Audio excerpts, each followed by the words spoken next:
Sky News, he's going to look again at a decision by the NHS not to introduce a simple screening test that could save the lives of hundreds of newborn babies.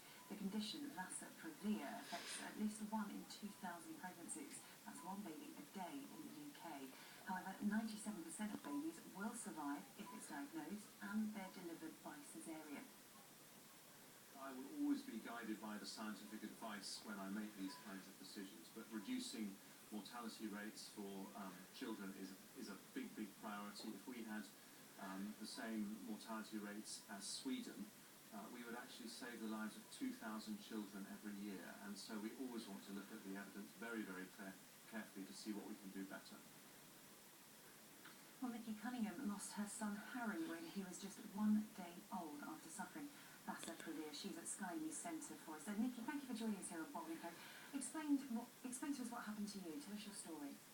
Well, I went into labour and went into hospital, and as my labour was progressing, I suffered a bleed.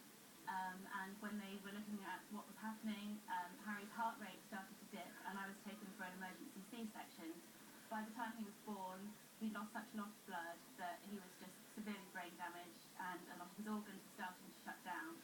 He received a lot of care over 26 hours, but it was too late. So he passed away in 26 hours, and you can see the pictures there. It was very sad and very difficult to take, because we were assuming to take home a very healthy baby. What were you told at the time? What reasons did doctors give you for losing Harry?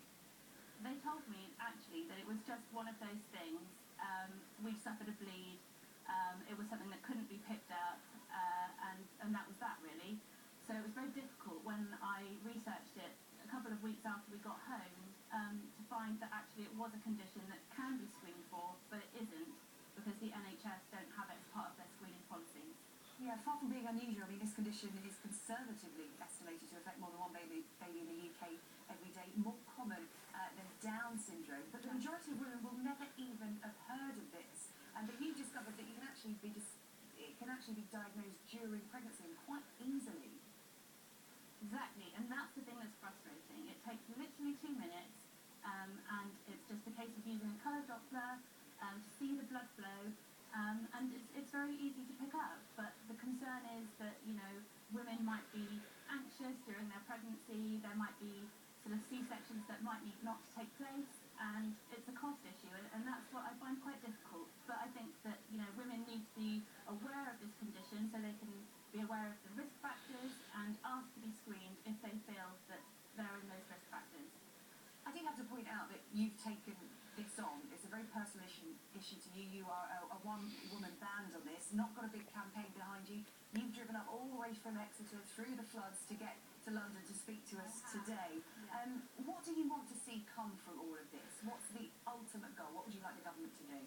I would like for it to be included at the 20-week scan for women who are presenting the risk factors, or the low-lying placenta, or if they've had IVF, for example.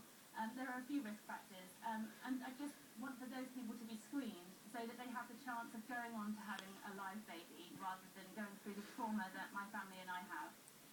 Because you do have a lot of tests when you are pregnant, checks for Down syndrome, all of that. You even have a test to see what sex the baby is. So presumably this can just be included in all of that. That's exactly what I'm trying to ask.